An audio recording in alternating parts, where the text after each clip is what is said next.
What does IMY mean? How to use it? IMY is an acronym that stands for I miss you.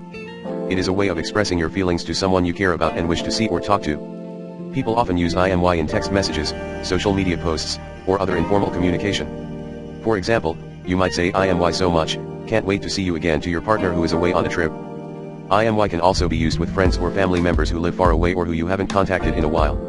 For example, you might say, hey, how are you doing? IMY, let's catch up soon to your old friend from college. IMY is usually written in lowercase letters, but it can also be capitalized or mixed. Here are some examples of using IMY in different contexts. A. I'm sorry I couldn't make it to your birthday party. I had to work late. B. It's okay, I understand. But IMY, you're such a good friend. A. Hey, I just wanted to say that IMY a lot. You're always on my mind. B. Aw, that's so sweet. IMY2, you're the best thing that ever happened to me. A. How's your new job going?